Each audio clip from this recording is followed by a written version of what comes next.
గల దేవ, కృపాసక్తి సంపూర్ణ మహాగరుణ శ్రీమంతుడేసయ్య మీకు వందనాలు తెలుస్తున్నాం. అయితే ఒక ఉదయకాలం నందు నిబిడైన మేమందరం కూడా ఈ సన్నిధానంలో చేరున్నాం. దేవ మీకు వందనాలు. నిబిడైన వారు ఎంతో ఆసక్తితో వచ్చారు. వారితో మీరు మాట్లాడండి, వారిని బలపరచండి, వారి ధైర్యపరచండి, మీకు కృప చూపించండి. మీకు వాక్యం ద్వారా దాన్ని హెచ్చరించవలసిన హెచ్చరించండి, బలపరచవలసిన బలపరచండి, సరి చేయవలసిన సరిచేయండి, ఆలోచింప చేయవలసిన ఆలోచింపచేసి మరి మీరే మీ నామం పంచుకుని కృపలో తోడేయగలని యేసునామమున బ్రతిమాలి ప్రార్థించి వేడుకుంటున్నాం తండ్రి, ఆమేన్.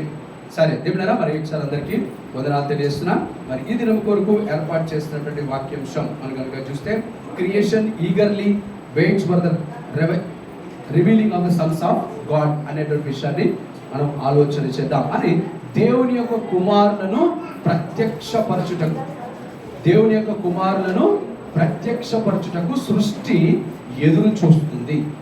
ఏం చూస్తుందట? దేవుని యొక్క కుమారులను ప్రత్యక్షపరచుటకు దేవుని యొక్క సృష్టి ఎదురు చూస్తుంది. అయితే దేవుని యొక్క కుమారులు ఎవరు అనేటువంటి విషయాన్ని మనం ఇక్కడ ఆలోచన చేద్దాం. చూడండి, రోమీయులకు రాసిన పత్రిక 8వ అధ్యాయం 19వ వచనం. రోమీయులకు రాసినటువంటి పత్రిక 8వ అధ్యాయము 19వ వచనం.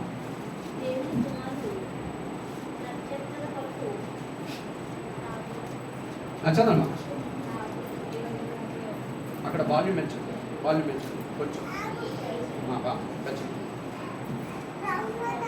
దగ్గర చేయండి.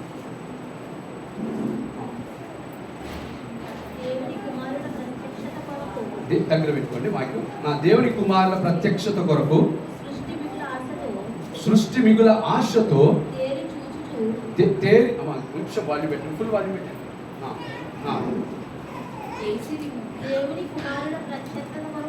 దేవుని కుమారుల యొక్క ప్రత్యక్షత కొరకు సృష్టి మిగుల ఆసక్తితో తేరి చూచుచు కనిపెట్టుచు ఉన్నది. దేవుడు గమనించుకోవాల్సిన విషయం ఏంటంటే, రోమీయులకు రాసిన పత్రిక మరి 8వ అధ్యాయం 19వ వచనంలో చూస్తున్నటువంటి మాట ఏంటంటే, సృష్టి ఏం చేస్తుందట? సృష్టి ఏం చేస్తుందట? ఎదురు చూస్తుందట. ఎదురు చూస్తుంది. ఏమని ఎదురు చూస్తుందట?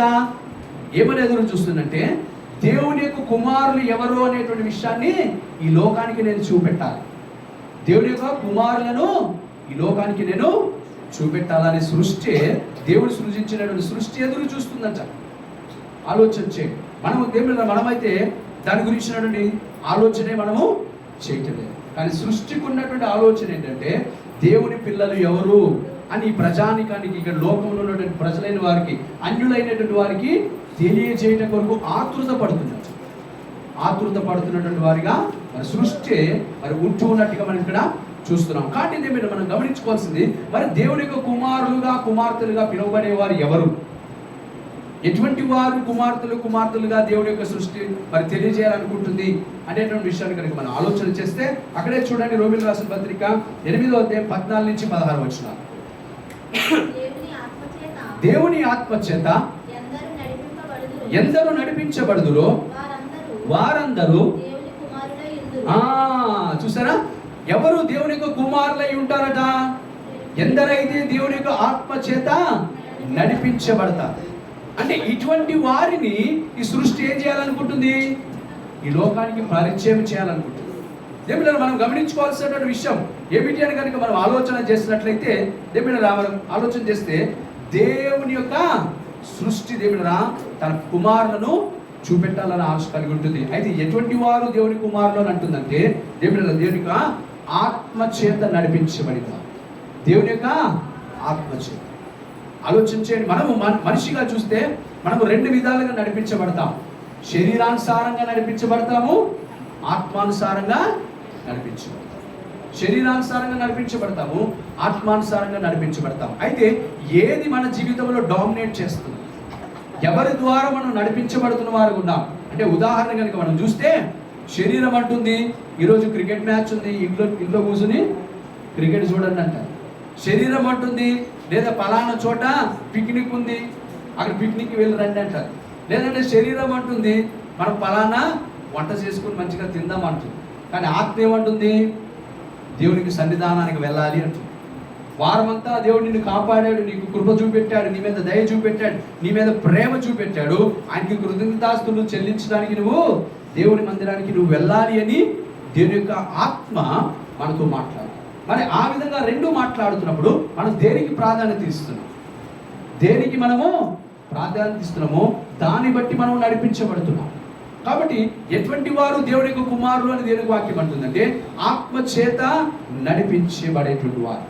ఆత్మ చేత నడిపించబడేటువంటి వారు దేవుళ్ళ మనం దేవుని యొక్క కుమారులమని పిలువబడుతుంది. ఆలోచన చేయండి. ఈరోజు ఆదివారం దినాన్న కూరగాయల మార్కెట్కి వెళ్ళాము. కూరగాయల మార్కెట్కి వెళ్తే శరీరం అంటుంది అలా అటు ఇటు చూస్తున్నారు, 2 వంకాయలు వేసుకోమంటుంది కదా. వాళ్ళు అటు ఇటు చూస్తున్నారు, 2 వంకాయలు వేసేసుకోమంటుంది. లేదంటే కొత్తిమీర గట్ట ఒకటి ఎక్కువ వేసేసుకోమంటుంది. కానీ ఆత్మ ఏం చెప్తుంది? నిన్ను దేవుడు చూస్తున్నాడు అంటుంది. ఆత్మ ఏమంటుంది? నిన్ను దేవుడు చూస్తున్నాడు అంటుంది. అప్పుడు ఏ మాట వింటున్నాము? దాన్ని బట్టి మనం నడిపించబడుతున్నాం. శరీరాన్ని విన్నటువంటి వారు ఉంటే మనం అటువంటి తప్పిదమే చేస్తాం. కానీ ఆత్మ చేత నడిపించబడిన వారు అయితే మనం ఏం చేస్తాము? నా పనిని చెయ్యము, భయపడతాం. నా దేవుడు నన్ను చూస్తున్నాడు కాబట్టి నేను జాగ్రత్తగా ఉండాలి అనేటువంటి ఆలోచన కలిగి ఆత్మానుసారంగా నడిపించబడతాం. అనగా ఇక్కడ మనం గమనించుకోవాల్సిన విషయం ఏంటంటే ఆత్మ ఎప్పుడు కూడా ఒక వ్యక్తిని సర్వసత్యములోనికే నడిపిస్తారు. ఆత్మ ఎప్పుడెక్కడ నడిపిస్తుంది? ఒక వ్యక్తిని సర్వసత్యంలోకి నడిపిస్తారు. సత్యం ఏదైతే ఉన్నదో దానిలోనికే నడిపిస్తారు.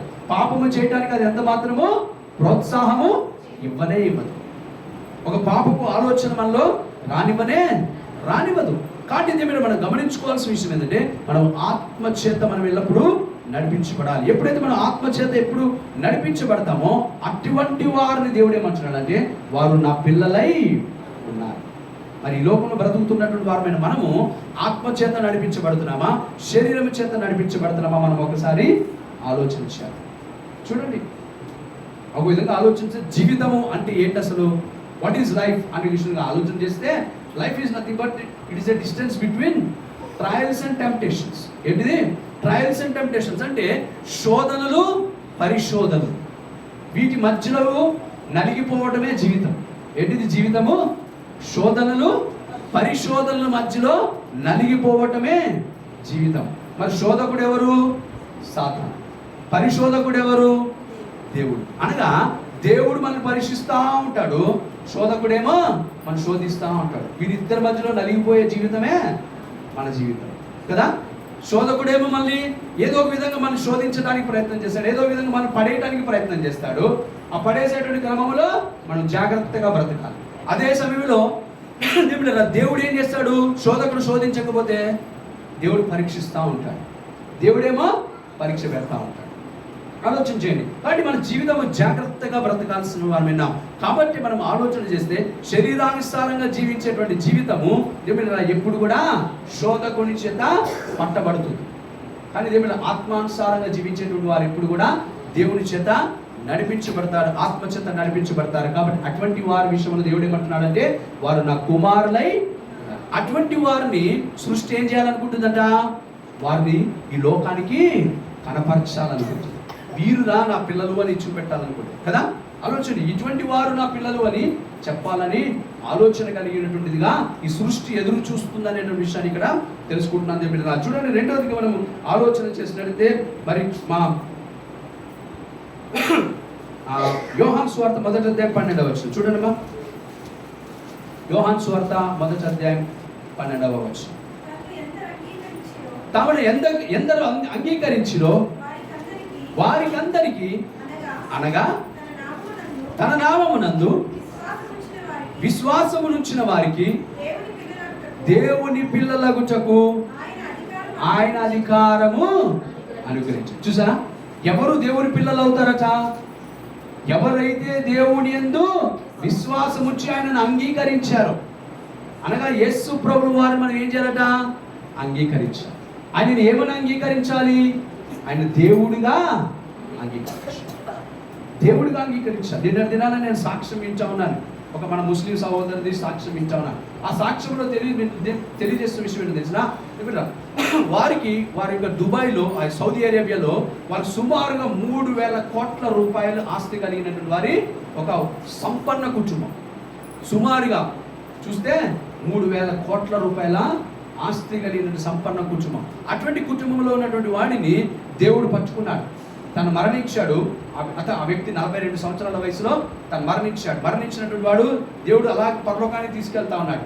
తీసుకెళ్తూ క్రమంలో దేవుడు ఆయనకు చూపెడుతున్నప్పుడు ఆ విషయాలు దృశ్యాలు చూసి అతను ఆశ్చర్యపోతున్నాడు. ఇవేంటి, నేను ఇవన్నీ కూడా నాకు భూమి మీద చెప్పబడలేదు కదా, ఈ విధంగా ఉంటుంది పరలోకం అనే విషయం నాకు తెలియదు కదా, నాకు చెప్పబడినటువంటి సంగతులు వేరు కదా అని ఆలోచన చేస్తున్నప్పుడు ఆ విధంగా వెళ్తున్నప్పుడు కొంత దూరాన్ని వెళ్ళిన తర్వాత యేసు ప్రభువారు ఆయనకి ఎదురుపడ్డారు. యేసు ప్రభువారు ఎదురుపడి, అయ్యా నీవు తెలియకయే భక్తి చేస్తున్నావు, జీవితం అయితే మంచి జీవితాన్ని జీవిస్తున్నావు, దేవుడు అంటే భయం కలిగిన వాడిగా నువ్వు ఉంటున్నావు, కాబట్టే నిన్ను మరణానికి అప్పచెప్పి ఈ విధంగా నేను పరలోకం అనేటువంటిది ఎలా ఉంటుంది అనే విషయాన్ని నీకు చూపెట్టి నేను దేవుడునని నీకు రుజువు చేయడానికి నిన్ను నేనేం చేశాను, మరణానికి అప్పచెప్పాను. ఆ విధంగా మరణానికి అప్పచెప్పిన తర్వాత ఆ వ్యక్తి మరణించిన తర్వాత దేవుడు అంత పరలోక సంబంధమైన దృశ్యాలన్నీ చూసిన తర్వాత దేవుడు ఏమన్నాడని, తిరిగి నేను నిన్ను భూమి మీదకి పంపిస్తున్నాను, నువ్వు వెళ్ళి సాక్షిగా బ్రతకమని దేవుడు పంపించాడు. ఎన్ని గంటలు అంటే 72 గంటలు, 72 అవర్స్ మరణించినటువంటి వాడిగా ఉంటూ ఉన్నాడు. ఆలోచించాడు. సుమారుగా 3 రోజులు 4 రోజుల సమయం వ్యవధి ఆయన మరణించిన వాడుగానే అలాగా ఉండిపోయినాడు. అయితే మరి ఈ దృశ్యాలు ఈ క్రమంలో ఆయన పరలోకానికి వెళ్ళి అన్నీ కూడా చూస్తున్నాడు. ఆయన అంటున్నాడు, నా చుట్టూరు ఏడుస్తున్న వారందరూ నాకు కనపడుతున్నారు.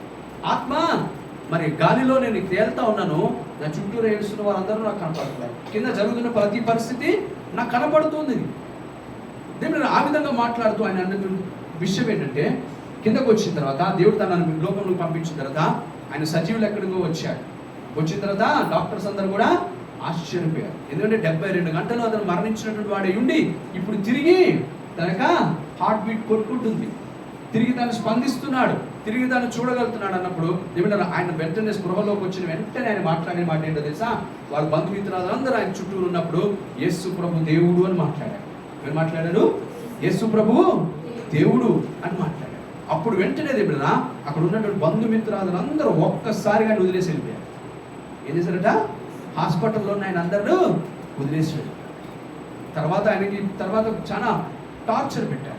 చెప్పారు, 3,000 కోట్ల రూపాయలకి అధిపతిగా నువ్వు ఉండబోతున్నావు, 3,000 కోట్ల రూపాయలకి అధిపతిగా నువ్వు ఉండబోతున్నటువంటి వాడు నువ్వు యేసు ప్రభువు దేవుడు కాదని చెప్పినట్లయితే ఇవంతా ఆస్తి నీకు ఇవ్వబడుతుంది, లేదంటే నీకు ఒక చిల్లి గవ్వ కూడా ఇవ్వము అని అంటే దేవుడా ఆ వ్యక్తి ఏం చేశాడు?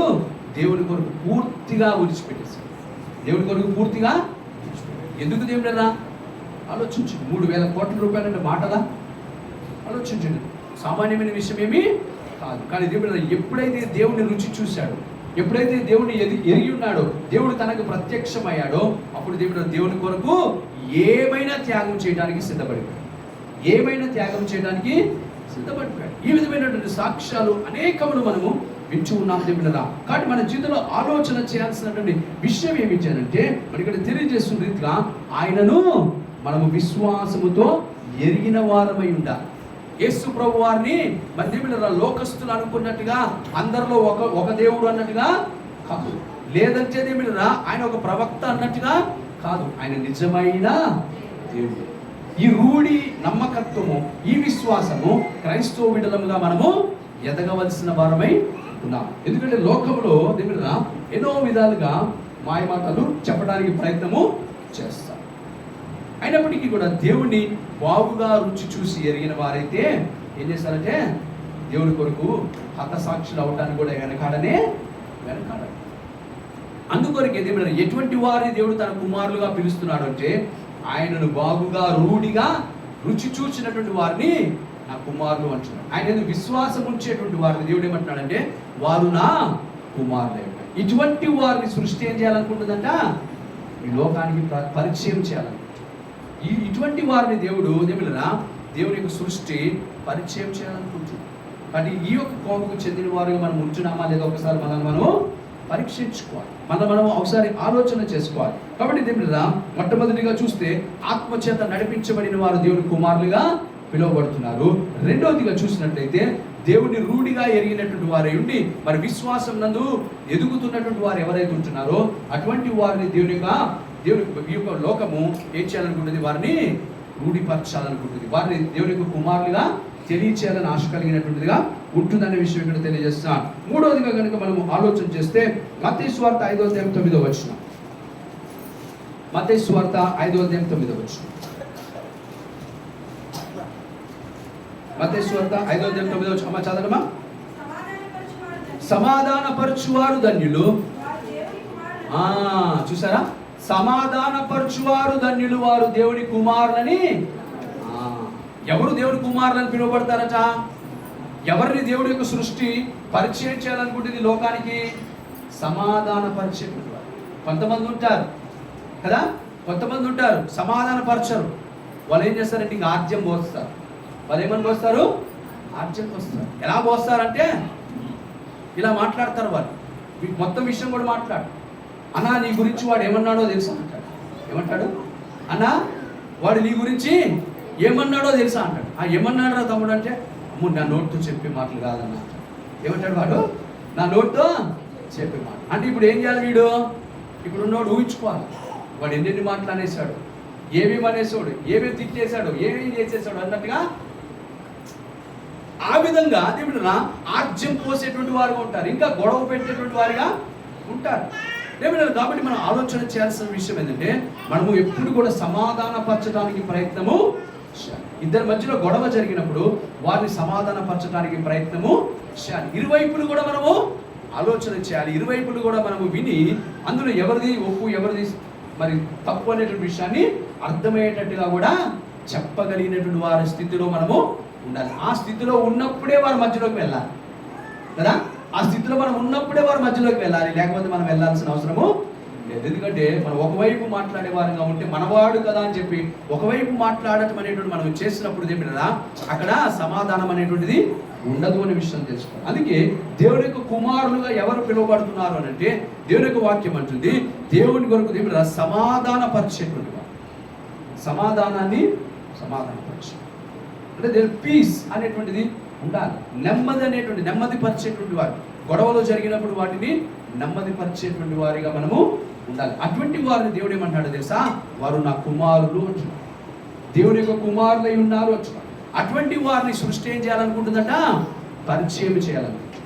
ఇటువంటి వారిని సమాధాన పరిచే వారిని పరిచయం చేయాలి. కాబట్టి దీని మీద మనం గమనించుకోవాల్సి మూడోదిగా మనం చూస్తే సమాధానం పరిచేటువంటి వారమే ఉండాలి అనే విషయం ఇక్కడ తెలియజేస్తాం. చూడండి దీని మీద మరి ఎఫెసీయులకు రాసిన పత్రిక 5వ అధ్యాయం మొదటి వచనం. ఎఫెసీయులకు రాసిన పత్రిక 5వ అధ్యాయం మొదటి వచనం. కావున మీరు ప్రియులై పిల్లల వలె దేవుని పోలి నడుచుకొనుడి. క్రీస్తు మిమ్మల్ని ప్రేమించి పరిమళ వాసనగా ఉండుటకు తన కొరకు మన కొరకు తన్ను తాను అర్పణముగా బలిగాను అప్పగించుకొని అలాగుననే మీరును ప్రేమ కలిగి నడుచుకొనుడి. ఇక్కడ మరి గమనించినట్లయితే మరి తెలుగులో ఆ మాట స్పష్టంగా కనపడలేదు, కానీ ఇంగ్లీష్లో మరి చూసినట్లయితే ఇమిటేటర్స్ ఆఫ్ గాడ్ అనేటువంటి మాట కనపడుతుంది. అంటే దేవుణ్ణి ఒక విధంగా చూస్తే ఇమిటేట్ చేయాలి. ఆయన వలె మనము ఆయనను పోలి నడుచుకోవాలి. దేవుణ్ణి పోలి నడుచుకునేటువంటి వారిని దేవుడు ఏమంటున్నాడంటే they are sons of God. అనగా దేవుని కుమారులు ఎవరంటే దేవుణ్ణి పోలి నడుచుకోవాలి, దేవుని వలె నడుచుకోవాలి, దేవుడు కలిగి ఉన్నటువంటి ఆలోచనలు కలిగి జీవించాలి, దేవుడు కలిగి ఉన్నటువంటి ఉద్దేశాలు కలిగి మనం ఇక్కడ జీవించాలి. ఆలోచించండి, ఆ విధమైనటువంటి ఆలోచన విధానంతో దేవుడు కలిగి ఉన్నటువంటి ఆలోచనలతో కనుక మనం జీవించగలిగితే మనం ఎవరమని పిలువబడతామంట? దేవుని కుమారులమని పిలువబడతాం. దేవుని కుమారులమని పిలువబడినటువంటి వారి విషయంలో సృష్టి ఏం చేస్తుందంట? ఆతృత పడుతుంది. ఏం చేస్తుంది? ఆతృత పడుతుంది. ఏ విషయానికి ఆతృత పడుతుంది? ఇటువంటి వారిని లోకానికి పరిచయం చేయాలని, ఇటువంటి వారిని లోకానికి పరిచయం చేయాలని మనం దేవుడు మరి మనం ఆలోచన చేసినట్లయితే, నిన్న దినాన్ని నేను ఒక చిన్న వీడియో చూస్తుంటే అందులో ఒక చిన్న జోక్ వచ్చిందనమాట, సండే స్కూల్కి సంబంధించినటువంటి విషయమే. అక్కడ ఉన్నటువంటి సండే స్కూల్ టీచర్ అడుగుతుంది, అయ్యా నీకు బైబిల్ గురించి బాగా తెలుసా అంటే, అక్క నేను బాగా చదువుకున్నాను తెలుసు నాకు. అయితే చెప్పురా బాబు అని అంటే, అయితే అబ్రహాం గురించి కొంత చెప్పు, బైబిల్లో ఉన్నటువంటి అబ్రహాం గురించి అని అంటే వాడేమంటున్నాడు తెలుసా? అబ్రహాం అమ్మ వాడెప్పుడు తాగివాడు ఉంటాడు. ఏం చెప్తాడు? అబ్రాము ఎప్పుడు తాగిపడే ఉంటాడు, ఎప్పుడు గొడవ చేస్తాడమ్మా, ఎప్పుడు ఇంట్లో నెమ్మది లేకుండా చేస్తాడు అని మాట్లాడు. అరే బాబు, నేను మీ ఇంటి పక్కన ఉన్న అబ్రాం గురించి కాదురా నేను అడుగుతున్నాను. సండే స్కూల్ టీచర్ ఏమంటుంది, మీ ఇంటి పక్కన ఉన్నటువంటి అబ్రాం గురించి కాదురా, బైబిల్లో ఉన్నటువంటి అబ్రాం. వాడొచ్చున్నాడు, నాకు ఇంటి పక్కన అబ్రాం గురించి మొత్తం చెప్తానక్క, బైబిల్లో అబ్రాం గురించి నాకేమి ఆలోచించు. ఇంకొకటి ఏమైనా గమనించుకున్నట్లయితే, అరే మరి దేవుడి గురించి, దేవునికి ఒక సండే స్కూల్ టీచర్ అడుగుతుంది, దేవునికి గ్రంథములు ఏమేమి ఉంటాయిరా కదా, దేవుని యొక్క గ్రంథములు ఏమేమి ఉంటాయరా అంటే, ఆ కుర్రోడు అంటాడు, ఆగండక్క అని చెప్పి, ఉంటుందక్క ఆధార్ కార్డు. ఏముంటుందట? దేవుని గ్రంథంలో ఏముంటుందట? ఆధార్ కార్డు ఒకటి ఉంటుందక్క, రెండోది పాన్ కార్డు ఉంటుందక్క, ఒక దువ్వెన ఉంటుందక్క, ఏమంట ఒక 10 రూపాయలు మించి నోటు ఉండదక్క. అంటే ఏమున్నాయన్నమాట బైబిల్లో? అంటే వాడికి తెలిసిందేంటి, దేవుని గ్రంథంలో ఏముంటాయని, దేవుని గ్రంథంలో వాక్యం ఉంటుందనే విషయం వాడికి తెలియట్లేదు. ఏం తెలుస్తుందంటే, ఆ బైబిల్ గ్రంథంలో వాళ్ళ అమ్మ పెడుతున్న ఆధార్ కార్డు, పాన్ కార్డు, దువ్వెన కదా, కానుక కోసం పెడుతున్నటువంటి 10 రూపాయలు అందులో అంటే ఆలోచించు. అంటే అదే మీరు మనం గమనించుకోవాల్సిన విషయం. అంటే దేవుడిని పోలి నడుచుకోవటం అంటే ఇది కాదు కదా. ఆలోచించండి, దేవుడిని పోలి నడుచుకోవటం అంటే ఆయన కలిగి ఉన్నటువంటి గుణగణాలు పోలి మనం నడుచుకోవాలి, ఆయన కలిగి ఉన్నటువంటి ఆలోచన విధానంతో మనం నడుచుకోవాలి, ఆయన కలిగి ఉన్నటువంటి ఉద్దేశాలతో మనము నడుచుకోవాలి. అటువంటి వారిని దేవునికి వాక్యం ఏమంటుందంటే, అటువంటి వారిని నా పిల్లలు అని దేవునికి. అప్పుడు దేవునికి పిల్లలుగా పిలువబడినటువంటి వారి కొరకు సృష్టి ఏం చేస్తుందంట, మిగుల ఆసక్తితో కనిపించుకుంది. ఇటువంటి వారిని లోకానికి పరిచయం చేయాలి, ఇటువంటి వారిని దేవునికి సాక్షులుగా నిలబెట్టుకోవాలని ఆశపడుతుందంట సృష్టి. మరి సృష్టి ఆశపడుతున్నట్లయితే దేవుడా, మనం అటువంటి వారిగా ఉన్నామా లేదా ఒకసారి మనము పరిశీలన చేసుకోవాలనే విషయం మనం తెలుసుకుంటున్నాం. దేవుడా చూడండి, దేవుడా ఇంకొక మాట కనుక చూస్తే, అదే మత్తయి సువార్త 5వ అధ్యాయం 44-45 వచనాలు.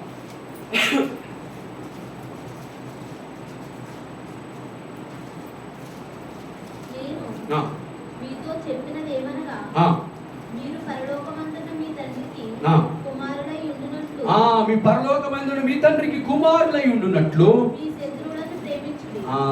చూసారా, దేవుడు మనకు దేవునికి వాక్యం ఏంటంటే, మనం దేవుని యొక్క కుమారులం అని ఎప్పుడు పిలువబడతామట, మన శత్రువులను ప్రేమించిన. ఇది సహజంగా జరిగే పనేనా కదా కదా వాస్తవంగా చెప్పుకుంటే మనకు అవే పనేనా కాదు కదా. మన శత్రువులను మనమైతే వాడు ఎప్పుడు నాశనం అవుతాడని ఎదురుస్తాం కదా, వాడు ఎప్పుడు ఖాళీ ఉంటాయని చూస్తాం, లేదంటే వాడి పేరు ఎప్పుడు మాసిపోతుందా అని చూస్తాం కదా. కానీ దేవుడు మరి విచిత్రమైన రీతిగా మాట్లాడుతున్నాడు కదా. విచిత్రమైన రీతిగా ఏమంటున్నాడంటే, నీ శత్రువులైనటువంటి వారి ఏం చేద్దంట ప్రేమించాడు కదా. శత్రువు కానటువంటి వారిని మనం ప్రేమించడం కష్టమైపోతుంది. శత్రువు అయిన వాడిని ఇంకా ప్రేమించడం అంటే చాలా కష్టం కదా.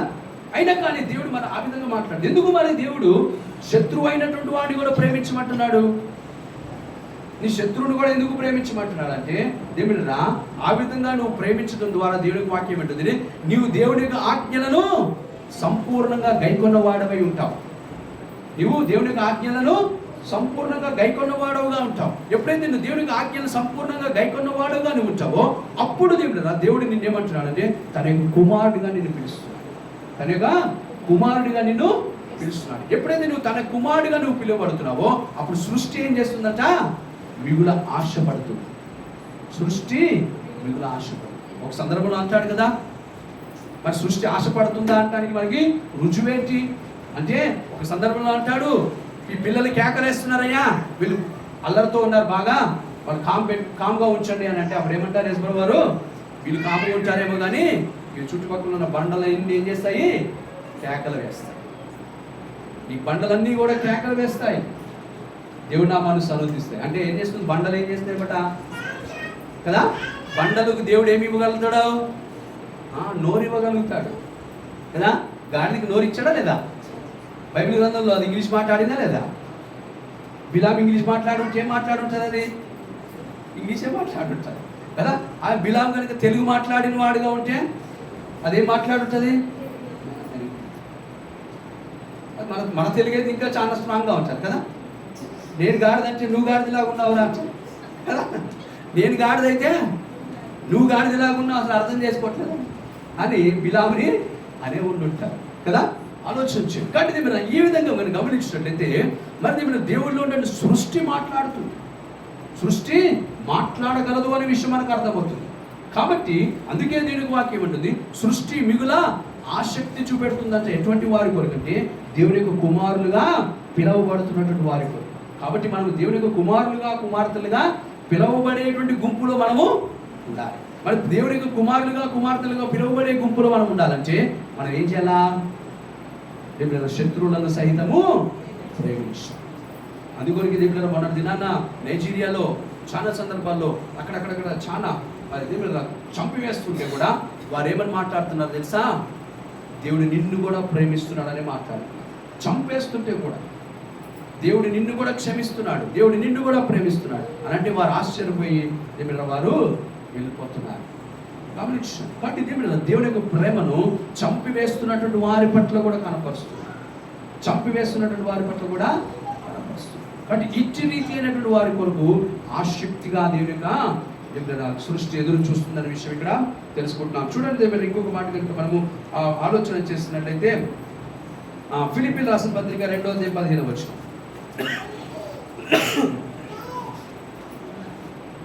ఫిలిప్పీయులకు రాసిన పత్రిక 2:15 దేవుని కుమారులగునట్లు సనుగులను సంశయములను మాని సమస్త కార్యములను చాలు. దేవుని యొక్క వాక్యంలో కనుక మనం చూసినట్టు ఇక్కడ ఏమంటుందంటే ఎవరు దేవుని యొక్క కుమారులుగా పిలువబడతారంటే సనుక్కోచం మానేసిన వారు కదా, సంశయతను లేనటువంటి వారు. దేవుడు సనుక్కోవటం అనేటువంటి మానుకోవాలి కదా. ఒక 5-10 నిమిషాలు ఎక్కువైందని కూడా వాక్యం ఏం చేస్తారు? సనుక్కుంటారు. పాస్టర్ గారు ఇవాళ ఎక్కువ చెప్పేస్తున్నారు కదా. తొందరగా మనకి సనుకుబాటు అనేటువంటిది వస్తారు. కానీ అదే టీవీ దగ్గర కూర్చుంటే ఏ సనుగు ఉండదు, పొద్దు నుంచి రాత్రి దానికైనా చూస్తాం. కానీ దేవుడి మందిరానికి వచ్చినప్పుడు మాత్రమే సనుగు. ఒకసారి ఇలాగే దేవుడు ఒక పెద్ద దైవ సేవకుడు, పేరు చెప్పదలుచుకోలేదు కానీ పెద్ద దైవ సేవకుడు చెప్పాడు, ఆయన్ని అమెరికా పిలిచారట. అమెరికా పిలిచి వాక్యం చెప్పడానికని పిలిచారు. ఫ్లైట్ టికెట్స్ ఇచ్చారు, ఫ్లైట్లో వెళ్ళాడు, అమెరికాకి వెళ్ళాడు. వాక్యం చెప్పిన తర్వాత వెళ్ళి పిలిస్తే అబ్బా నన్ను ఎంతసేపు చెప్పమంటారు వాక్యము, ఎందుకంటే ఇక్కడ అమెరికాలో ప్రోటోకాల్స్ వేరేగా ఉంటాయి కదా అన్నట్టుగా ఆయన అడిగితే 10 నిమిషాలు చెప్పండి పాస్టర్ గారు ఎంత, 10 నిమిషాలు. అప్పుడు పాస్టర్ గారు ఏమన్నారు, ఈ 10 నిమిషాలు చెప్పడానికి నన్ను అమెరికాకి పిలవాలా మీరు కదా, ఈ 10 నిమిషాలు చెప్పడానికి నన్ను అమెరికా నుంచి పిలవాలన్నాను. ఇంకోసారి నన్ను పిలవద్దన్నాను, ఇంకోసారి నన్ను కదా. ఆలోచించండి. అంటే వారికి ఏమీ లేదు, దేవుని వాక్యం వినడానికి ఓపిక 5-10 నిమిషాలే దేవుని వాక్యం చెప్పమంటే ఇక్కడ హైదరాబాద్ నుంచి ఆయనని దేవుడినా పిలుచుకొని అమెరికా పిలుచుకొని ఫ్లైట్ టికెట్స్ లేదనుకున్నా ఎంత లేదనుకున్నా 1,00,000-1,500,000 ఖర్చుతో ఆయన పిలుచుకుని 2-4 ఇస్తూ మరి ఆయన చేతిలో కూడా కొంత కానుక వెళుతూ పంపిస్తున్నారు అని అంటే 10 నిమిషాల వాక్యం వింటాను కాదు. ఆలోచించు. అంటే దేవుడు వారికి ఏమీ లేదంటే దేవుని విషయంలో ఆసక్తి లేదు, భయం అనేటువంటిది లేదు. అంటే మీరు జాగ్రత్త కలిగి ఉండాలి, దేవుని విషయంలో మనము జాగ్రత్త కలిగి ఉండాలి. ఇక్కడ అందుకే సనుక్కోనటం అనేటువంటిది మన జీవితంలో ఏమో ఉండనే, సనుక్కొనటువంటి వారిని దేవుడు ఏమంటున్నాడంటే వారు నా పిల్లలై. మరి ముఖ్యంగా దేవుని విషయంలో మనం సనుక్కోననే. మీకు ఇంతకుముందు కూడా తెలియజేస్తాను ఒకసారి చాలా సందర్భాల్లో. ఒకసారి ఒక దైవసేవకుడు మేము సికింద్రాబాద్లో వాక్యం చెప్తూ ఉంటే పాస్టర్స్ మీటింగ్ అందరికి పిలిస్తే సుమారు 300-400 మంది వచ్చారు. 300-400 మంది పాస్టర్ గారు వస్తే దైవసేవకుడు వాక్యం తీసుకున్నాడు 9ంటికి వాక్యం తీసుకుని చెప్తూ ఉన్నాడు. ఎంతసేపు ఓపిక పడతారు చెప్పండి? సహజంగా అయితే ఒక 1 అవర్ కదా. మంచి దైవసేవకుడిగా చెప్తూ ఉంటే 1 అవర్ వింటారు. ఏ సన్నగారు లాంటి వాళ్ళు చెప్తుంటే 2 గంటలైనా వింటారు. ఇంకా కథలు కదా, 2 గంటలైనా వింటారు. దేవుడు ఆ విధంగా చెప్తూ ఉండగా ఆ దైవసేవకుడు ఇదే చివరి వచనం అంటున్నాడు. ఇదే చివరి వచనం అంటూ చెప్తూ అలాగా ఎక్కడి వరకు తీసుకొచ్చాడు? సాయంకాలం 6:30 వరకు తీసుకొచ్చాడు. ఎక్కడి వరకు చెప్పాడు? పొద్దున 9ంటికి తీసుకున్నటువంటి వాడు సాయంకాలం 6:30 వరకు. మరి దేవుని పిల్లలంగా మేము ఏం చేశాము? విసుక్కొనక కూర్చో విసుకొనగా కూర్చుని దేవుని వాక్యము విన్నాం. ఎందుకు అని అంటే కొన్ని సందర్భాలు మనం అర్థం చేసుకోవాలి. దేవుని యొక్క ఆత్మ ఆ వ్యక్తిని ఆ విధంగా నడిపిస్తుంది. దేవుని యొక్క ఆత్మ ఆ వ్యక్తిని ఆ విధంగా నడిపించినప్పుడు అతడు ఎన్ని గంటలు చెప్తాడో తనకే తెలియదు. ఆలోచించేటి పౌలు భక్తుడైనటువంటి వాడు కూడా ఒక రాత్రి పూట వాక్యం చెప్తున్నాడట కదా.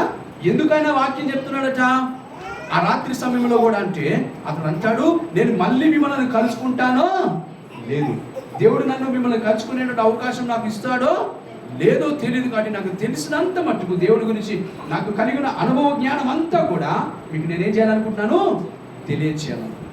వాటిని తెలియచేసి మిమ్మల్ని బాగుపరచాలి, మిమ్మల్ని క్రమపరచాలి, మిమ్మల్ని సరి చేయాలి, మిమ్మల్ని బలపరచాలి, దేవుళ్ళు ఎదిగింపచేయాలన్నటువంటి ఆశ కలిగి నేను ఉన్నానని అక్కడ ఉన్నటువంటి దైవ సేవకుడుగా పౌలు భక్తుడు తెలియజేస్తున్నాడు. కాబట్టి ఇది మనం గమనించుకోవాల్సిన విషయం, దేవుడి విషయంలో మనం ఏం చేయకూడదు, మరి ముఖ్యంగా సనుక్కొనకూడదు. అటువంటి వారి విషయంలో దేవునికి వాక్యం ఏమిటంటే అటువంటి వారు దేవుని యొక్క కుమారులుగా, అటువంటి వారిని సృష్టి ఏం చేయాలనుకుంటుందంట, పరిచయం చేయాలి.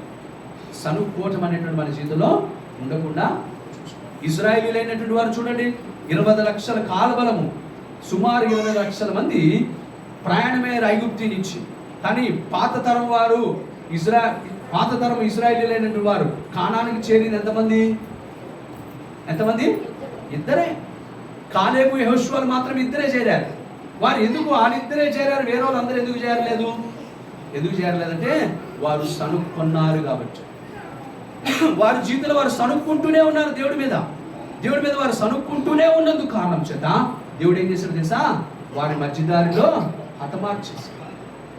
దేవుడు వారిని మరణానికి అప్పచెప్పాడు. దేవుడు వారిని తీసివేశాడు లోకంలో నుంచి. కాబట్టి దేవుడికి అసలు ఇష్టం లేని విషయం ఏదన్నమాట, సనుక్కొనటం కదా. దేవుడికే కదా, మనకైనా అంతే కదా. ఏదైనా ఒక మాట మాట్లాడేటప్పుడు లోపడి మాట్లాడితే ఏమనిపిస్తుంది కదా, కోపం వస్తుంది కదా. కిచెన్ రూమ్లోనే అంటూ బయటకి ఏమి పట్టలేదు, అప్పుడేమనిపిస్తుంది, కోపం వస్తుంది. మాట్లాడేది ఉంటే సరిగ్గా మాట్లాడమంట అనే కదా ఆలోచన. ఎందుకంటే సనుగుడు అనేటువంటిది అసలు ఇష్టమే ఉండదు. దేవుడు కాబట్టి మనం గమనించుకోవాల్సింది, సనుక్కునేటువంటి వారు దేవుని పిల్లలుగా ఉండటానికి అర్హులు కాదు. దేవుని పిల్లలుగా మనం సనుక్కోవడం విషయం ఇక్కడ మనకు అర్థమవుతుంది. ఇప్పుడు ఇంకొక మనం చూసినట్లయితే ఏంటంటే మొదటి యోహాను రాసిన పత్రిక 3వ అధ్యాయం మొదటి వచ్చింది చూడండి. ఒకటి నేను మాట చెప్పినట్టు చేస్తాను. మొదటి యోహాను రాసిన పత్రిక 3వ అధ్యాయం మొదటి వచ్చింది. మనము దేవుని పిల్లలమని పిలువబడినట్లు దేవుడు ఎట్టి ప్రేమను మనకు అనుగ్రహించెనో చూడుడి, మనము దేవుని పిల్లలమే, ఈ హేతువు చేత లోకము మనలను ఎరుగదు. చాలు. దేవుడు ఇక్కడ మనం ఒక విధంగా ఆలోచన చేస్తే మనము దేవుని పిల్లలము అంటానికి రుజువు ఏంటి అంట, మనం దేవునికి పిల్లలము అనే రుజువు ఏంటో తెలుసా, లోకానికి మనం తెలియని వారంగా ఉంటాం. లోకానికి మనము తెలియని వారంగా ఉంటాం. మనం ఎవరమో లోకం గ్రహించదు, మనం ఎవరమో మనల్ని పట్టించుకోదు లోకం, మన గురించి ఎవరు ఆలోచన చేయరు. అంటే డోంట్ కేర్ అంటారు కదా, అలాగా క్రైస్తవులైనటువంటి మన విషయంలో వారు డోంట్ కేర్గా ఉంటారు. వాళ్ళు పట్టించుకోవాల్సిన అవసరం లేదండి, వాళ్ళు పైకి తీసుకురావాల్సిన అవసరం లేదండి, వారికి మంచి చేయాల్సిన అవసరం లేదని ప్రభుత్వాలు కూడా ఆలోచించేటువంటి వారిగా ఉంటారు. వారు సచ్చినా మనకి ఏం లెక్కలో పెద్ద లేదులేండి అన్నటువంటి ఆలోచన కలిగి ఎప్పుడైతే వారు జీవిస్తారో అటువంటి ప్రజానికాన్ని గురించి దేవుడు ఏమంటున్నాడు, వారు నా పిల్లలై ఉన్నారు. మనము లోకానికి తెలిసిన వారుగా ఉండకూడదు. మనము లోకానికి ఒక సందర్భంలోనంటే ఇలాగే నేను చిన్నప్పుడు విన్నా, ఇలాగే అందరూ కూడా పరలోకంలోకి వెళ్తూ ఉన్నారట. పరలోకానికి వెళ్తూ ఉంటే సెలబ్రిటీలు అయినటువంటి వారు సినిమా తారలు అందరూ వెళ్తున్నారట. సినిమా తారలు అందరూ వెళ్తుంటే అక్కడ ఉన్నటువంటి గేట్ కీపర్గా ఉన్నటువంటి దేవదూత అన్నాడట, అబ్బా నీ పేరేంటనంట. ఆవిడేమందంటే, నా పేరు నీకు తెలీదా అన్నది. ఏమి, నా పేరు నీకు తెలియదు. అమ్మ నీ పేరు నిజంగా నాకు తెలియదు. ఎవరినైనా అడుగు, భూమి మీద ఎవరైనా నా పేరు చెప్పు కదా, భూమి మీద ఎవరిని అడిగినా నా పేరు చెప్పు, ఎందుకంటే నేను అంత ఫేమస్. అమ్మా నువ్వు భూమి మీద ఫేమస్ ఏమో కానీ పరలోకంలో మాత్రం నువ్వు ఈ పేరేందో అసలు ఎవరికి, ఎందుకంటే నీ పేరు జీవగ్రంథంలో లేనే లేదు. ఆలోచించండి, భూమి మీద లోకస్తులకు అందరికీ తెలిసిన వాడిగా నువ్వు ఉండొచ్చేమో కానీ పరలోకంలో నువ్వు తెలిసిన వాడిగా లేకపోతే ఎటువంటి ఉపయోగము లేదు. అందుకే దేనికి వాక్యం ఉంటుంది, భూలోకంలో నువ్వు తెలిసిన వాడిగా ఉండకపోయినా పర్వాలేదు, పరలోకంలో మాత్రం నువ్వు తెలిసిన వాడిగా. ఆలోచించండి, అటువంటి వాడిగా ఎవరున్నారు భూమి మీద? ఆ విధంగా బ్రతికినటువంటి వాడు ఎవడున్నాడు అంటే లాజరు. బల్ల కింద పడుతూ తింటున్నటువంటి లాజరు. లాజర్ని ఎవరైనా పట్టించుకున్నారా? లాజర్ ఎవరికైనా తెలుసా? లాజర్ అనేటువంటి వాడు ఒకడు బ్రతుకున్నాడనే విషయం ఎవరికైనా తెలుసా? చుట్టుపక్కలకి ఎవరికి కూడా తెలియదు. కానీ ఆశ్చర్య రీతిగా లాజర్ ఎక్కడ కనపడ్డాడట? అబ్రహాము రొమ్మున కనపడ్డాడు. అబ్రహాము రొమ్మున కనపడ్డాడు. ఆలోచించి కాబట్టి దేవుళ్ళ లోకస్తులకు మనం తెలిసిన వారు ఉండాల్సిన అవసరం ఏమీ లేదు, పరలోకానికి తెలిసిన వారుగా మనం ఉండాలి. మన గురించి మాట్లాడుకునేటువంటి వారుగా మనం ఉండాలి కదా. మన గురించి మాట్లాడుకునే సందర్భాలు మనం ఎక్కడ చూసామో? యోబు జీవితంలో కదా. యోబు జీవితంలో దేవుడు మాట్లాడాడా లేదా? ఆయన ఒక మీటింగ్ పెట్టాడట, ఎవరిని ఆశీర్వదిద్దామని తిరిగితే ఆయన దగ్గర ఉన్నటువంటి జ్ఞాపకార్థ గ్రంథాన్ని తిప్పుతా ఉంటే మళ్ళీ ఎవరి పేరు కనపడిందట? యోబు గారి పేరు కనపడింది. యోబు గారి పేరు కనపడినప్పుడు ఏం చేశారట? మళ్ళా మీటింగ్ పెట్టి ఆయన నేను దీవించాలనుకుంటున్నానంటే అక్కడ ముక్త కంఠంతో అక్కడ ఉన్న దేవదూతలందరూ ఆయన దీవించండి దీవించమన్నారు. ఎవరు కూడా ఆల్రెడీ ఆయనకి 10 కోట్లు ఇచ్చావు కదా, 100 కోట్లు ఇచ్చావు కదా, 1000 కోట్లు ఇచ్చావు కదా, ఇచ్చేది కానీ అని ఎవరు కూడా అడ్డుపడలేదట. అదే మన విషయానికి వస్తే అది 10 లక్షలు ఇస్తేనే దేవుడికి వందనానికి వస్తలేదు, ఇంకో 10 ఇస్తావా నువ్వు, వాడికి ఏం అసలు ఉందో తీసే అంటాడు కదా. మన దగ్గర ఉన్న మన తరపున మాట్లాడే దేవదూతలు అయితే ఏం మాట్లాడతారు? అయ్యా వాడికి ఎప్పుడైతే 10 లక్షలు ఇచ్చావు ఇంకా దేవుడి మందిరం రావటము మానేసి కదా, ఇంకో 10 లక్షలు ఇద్దాం అనుకుంటున్నావు ఏంటి నువ్వు, వాడు మొత్తానికి నిన్ను తెలియదు అంటాడు అని మన తరపున ఉన్నటువంటి దేవదూతలు అయితే ఆ విధంగా ప్రస్తావించేవారు. కాబట్టి ఇదేమైనా మనం గమనించుకోవాలి, జాగ్రత్తగా ఉండాలి. మన గురించి మాట్లాడుకునేటువంటి వారముగా మనము ఉండాలి. అలాగా పరలోకం యొక్క కనుదృష్టిని సంపాదించు, పరలోకం యొక్క కనుదృష్టిని మనం సంపాదించుకోవాలి. అటువంటి వారిని దేవునికి వాక్యం ఉంటుందంటే వారు నా పిల్లలై, మనం దేవుని పిల్లలుగా ఉండాలి. కాబట్టి దేవుని ఈరోజు కొన్ని విషయాలు మనం ఆలోచన చేస్తాం, ఇంకా చాలా విషయాలు ఉన్నాయి కానీ సమయం లేని కాలం చేత ముగిస్తున్నాం. దేవుని గమనించినట్లయితే కొన్ని విషయాలు ఆలోచన చేస్తే ఎవరు దేవుని పిల్లలుగా మరి పిలువబడుతున్నారు అని మొట్టమొదటిగా అంటున్నాడు, ఆత్మచేత నడిపించబడిన వారు దేవుని పిల్లలై ఉంటున్నారు. రెండవది ఎటువంటి వారు అని దేవునికి పిల్లలుగా ఉంటున్నారంటే యేసు ప్రభు వారిని దేవుడిగా నమ్మినటువంటి వారై ఉండి ఆయన విశ్వాసము కలిగినటువంటి వారిని దేవుడు ఏమంటున్నాడు, వారు దేవుని పిల్లలై ఉంచున్నారని దేవుని వాక్యం తెలియజేస్తుంది. మూడవది ఎటువంటి వారు దేవుని యొక్క పిల్లలు అని పిలువబడుతుందంటే ఎవరైతే సనుగు కొనక విసుగు కొనక వారు దేవుని యొక్క కార్యములందు వివిధ ఆసక్తి కలిగిన వారుగా జీవిస్తున్నారో అటువంటి వారిని దేవునికి వాక్యం ఏమంటుందంటే వారు దేవుని పిల్లలై ఉన్నారు అని దేవునికి వాక్యము తెలియజేస్తుంది. నాలుగవదిగా చూస్తే ఎవరైతే సమాధాన పరిచేటువంటి వారు ఉంటారు, గొడవల మధ్యలో దాన్ని చల్లార్చాలన్న ఆలోచన కలిగిన వారుగా ఉంటారో అటువంటి వారిని దేవుడు ఏమంటున్నాడంటే వారు దేవుని పిల్లలుగా వారు పిలువబడుతున్నారు అంటున్నాడు దేవుడు. మరి ఐదవదిగా మనం ఆలోచన చేస్తున్నట్లయితే దేవునిని అనుకరించి జీవించేవారు, దేవునిలాగా బ్రతకడానికి ప్రయత్నము చేసేది. దేవుని యొక్క ఆలోచన ఎలా ఉంటాయో ఆ విధంగా ఆలోచించేటువంటి ఆలోచన విధానంలో బ్రతకాలనుకునేటువంటి వారి యొక్క జీవన విధానాన్ని జీవితాన్ని దేవుడు ఏమంటున్నారు, అటువంటి వారిని నా యొక్క పిల్లలై ఉన్నారు, దేవుని యొక్క పిల్లలై ఉన్నారు అంటున్నారు. ఆరోగ్యంగా చూసినట్లయితే దేవుడి యొక్క పిల్లలు ఎటువంటి వారై ఉన్నారంటే తమ శత్రువులను సహితము ప్రేమించగలిగిన వారే, తమ శత్రువులను సహితము ప్రేమించ ఆలోచన శత్రువులను సైతము మనం ప్రేమించగలిగినటువంటి స్థితిలో కనుక మనము ఉన్నట్లయితే దేవుని యొక్క వాక్యం ఉంటుందంటే మనము దేవుని యొక్క పిల్లలమై ఉన్నాము అనేటువంటి విషయాన్ని మనం ఇక్కడ తెలియజేస్తుంది దేవుని. కాబట్టి మనం అటువంటి వారి గురించి సృష్టి ఏం చేస్తుందంట మిగుల ఆశతో ఎదురు చూస్తుందంట. ఇటువంటి వారిని లోకానికి నేను పరిచయం చేయాలి, ఇటువంటి వారి గురించి నేను ఆశ కలుగున్నానని సృష్టి ఎదురు చూస్తుందంట దేవుడు. కాబట్టి సృష్టి మన గురించి మాట్లాడేటువంటి వారిగా ఉండాలి. మన ప్రకటన గ్రంథంలో చూస్తాం, కొన్ని సందర్భాల్లో చూస్తే ఈ యొక్క బండలకు ఏమున్నాయట కళ్ళు ఉన్నాయట, తెలుసా?